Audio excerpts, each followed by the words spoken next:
지금 오늘 본문이 고린도전서 11장을 통해서 예배 생활에 대해서 말씀합니다. 특별히 개인의 예배가 아닌 공동체의 예배에 대해서 이야기하죠.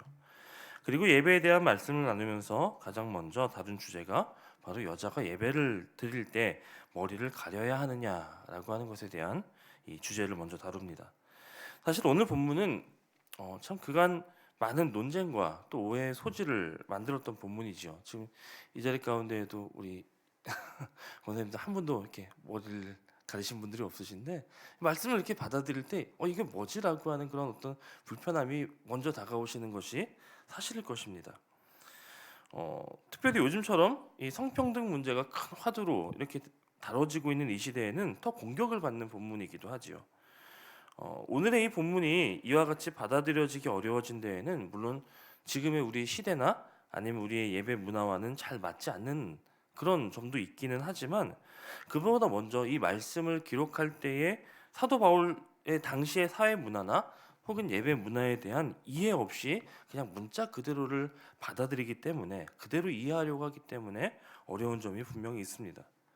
우리가 이 사전 배경에 대한 이해 없이 본문을 보게 되면 우리는 여성은 머리를 가려야 한다라고 하는 이 말씀뿐만 아니라 이후에 나오는 여자의 머리는 남자니라라고 하는 그 3절의 말씀이나 남자는 하나님의 형상과 영광이니 머리를 가리지 않아도 된다라고 하는 7절 말씀 등등을 보면은 정말 사도 바울이 아주 뼛속 깊이 여성 차별주의자거나 남성 우월주의자인가 보다 이렇게 오해할 수도 있습니다.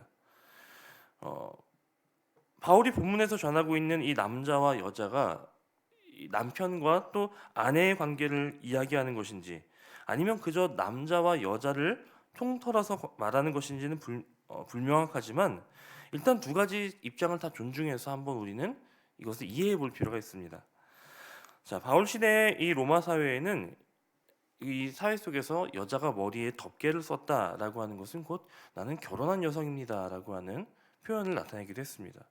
그렇기 때문에 결혼한 여자가 머리를 가리지 않고 아내가 머리를 가리지 않고 사람들이 모여 있는 자리에 나가는 것은 이 남편의 권위를 무시하는 행위, 남편을 인정하지 않는 행위로 여겨지기도 했다는 것입니다. 단순히 남자와 여자의 관계로 볼 경우 남편과 아내가 아닌 남자와 여자로 볼 경우에도 마찬가지였다고 합니다. 유대인들은 여성이 공개적인 자리에 서면 너울로 머리를 가리는 관례가 있었습니다. 헬라 사회에서도 여성이 외출하거나 공식적인 자리에 참여할 때는 머리에 수건을 썼다고 하죠. 이것은 사실 여자가 남자의 권위 아래에 있다라고 하는 것을 어느 정도 드러내는 그런 표시이기도 했습니다. 그럴 수밖에 없는 것이 이 시대에는 적어도 성경이 쓰여졌던 이 시기에는 남성 우월주의적인 문화가 있었고 또 그 문화적인 양식이 고린도에도 있었으며 이 편지를 받는 고린도 교회인들의 이 예배 생활뿐만 아니라 일상생활 속에서도 보편화되어 있었던 그런 문화적 양식이었다는 것입니다. 게다가 더 나아가 일부 지역에서는 여자의 머리를 가리지 않고 수건을 쓰지 않는 것은 창기를 의미하는 그런 지역도 있었다고 합니다. 자신의 머리를 그대로 드러내는 것은 자신의 창기임을 드러내는 그런 문화도 있었다고 하죠. 자, 이런 것들을 종합적으로 봤을 때 여성 성도들이 우리는 이제 주 안에서 자유합니다. 이런 형식에 매이지 않습니다라고 하는 것을 신앙의 자유를 근거로 예배의 자리나 아니면 어떤 공동체 활동에 나아갈 때에 머리에 아무것도 수건을 쓰거나 어떤 너울을 가리지 않는 그 행위가 믿지 않는 다른 사람들이 볼 때는 아직 주 안에서의 자유함을 온전히 이해하지 못한 사람들이 볼 때에는 교회에 갔더니 남편의 권위를 무시하고 사회적인 양식을 따르지 않고 심지어는 몸을 파는 창기가 모여 있더라라고 하는 그런 오해를 살 수 있었던 것입니다. 더군다나 함께 신앙생활을 한다고 하지만 그 가운데에서도 믿음이 연약하거나 믿은 지 얼마 안 되는 그런 남성 성도들의 마음도 불편할 수 있었죠. 또 여성이라고 다 온전히 그 상황들을 이해했을까요? 여성들 가운데에서도 그 태도를 달갑지 않게 여기는 그런 사람들이 있었을 것입니다. 오늘 바울의 메시지에는 이런 모든 상황들이 지금 고려되어 있는 그런 상황입니다. 이 고린도 교회는 우리가 생각하는 것보다 훨씬 더 다양한 문화와 다양한 생각을 가진 사람들이 모여 있었기 때문에 그 모든 것을 하나로 통일시키기는 어려웠던 것입니다. 바울은 결코 여성의 지위를 격하시키거나 아니면 반대로 남성이 여성보다 우월하다라고 하는 주장을 하려고 이 말씀을 계속 전하는 것이 아니죠. 오히려 그는 남성과 여성이 주 안에서 동일한 존재, 동등한 존재라고 하는 그런 말씀을 전합니다. 우리 11절과 12절 말씀을 한번 다시 보시죠. 그러나 주 안에서는 남자 없이 여자만 있지 않고 여자 없이 남자만 있지 아니하니라. 이는 여자가 남자에게서 난 것 같이 남자도 여자로 말미암아 났습니다. 그리고 모든 것은 하나님에게서 났느니라. 여러분 어떠십니까? 이 말씀 속에서 바울의 결론은 결국 남자나 여자나 하나님 안에서는 동등하다라고 하는 그런 이야기를 하는 것이죠.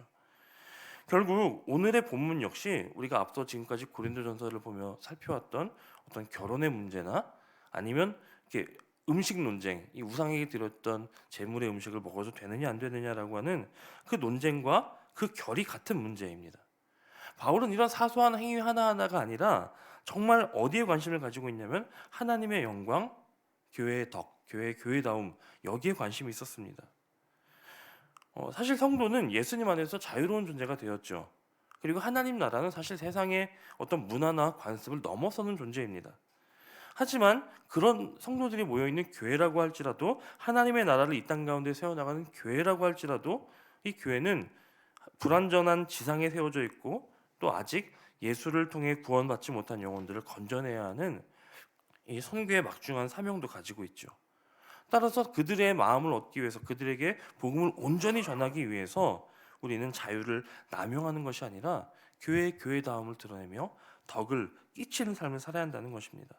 이것이 바울이 이미 수차례 강조한 대로 믿음이 연약한 사람들을 사랑으로 배려하고 섬기는 그런 이타적인 삶을 살아야 한다. 그들의 입장을 먼저 생각해보고 그들을 위하여 나를 바꿔라, 나를 낮추라라고 하는 그 가르침인 것이죠.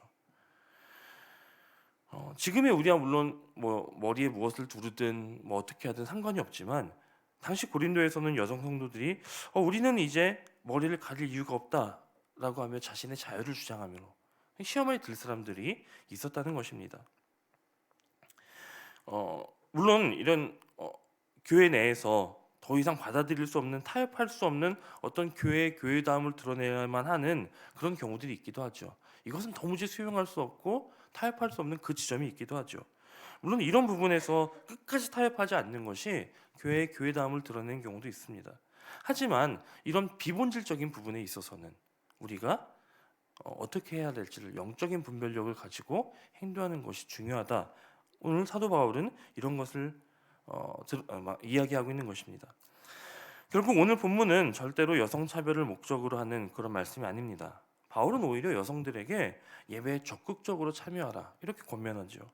여성 성도들이 예배와 같은 모임에서 기도도 할 수 있고요, 혹은 예언도 할 수 있는 그런 자유로움을 인정합니다. 바울의 메시지는 결코 남성 중심적이거나 가부장적인 물론 그런 측면들이 있기는 하지만 결코 이런 차별을 옹호하거나 용인한 것은 아니라는 것입니다. 결국 우리가 오늘 본문을 이해하기 위해서 이 본문을 이해하기 위한 핵심은 바울의 이 구분은, 남자와 여자에 대한 구분은 차별이 아니라 구별이라고 하는 것입니다. 그리고 남성과 여성을 떠나서 남자건 여자건 이 교회 공동체의 무질서함을 원하지 않고 이 선교의 사명을 품기 위해 품격을 갖추기를, 질서를 갖추기를 원했던 것이 이 사도 바울의 마음이고 고린도 교회를 향한 권면이었던 것입니다. 여러분, 차별이 아니라 구별입니다. 이 말씀은 남녀의 권리나 지위의 차별이 아니라 남자다움 그리고 여자다움의 구별이라고 하는 것입니다. 이 사전적인 의미만 찾아보아도 차별이라고 하는 것은 둘 또는 여러 대상의 어떤 특정 기준을 두어서 우월을 따지는 행위를 차별이라고 합니다. 반면에 구별이라고 하는 것은 그런 차이가 있는 대상들에 대해서 그냥 나누는 것이라고 되어 있어요.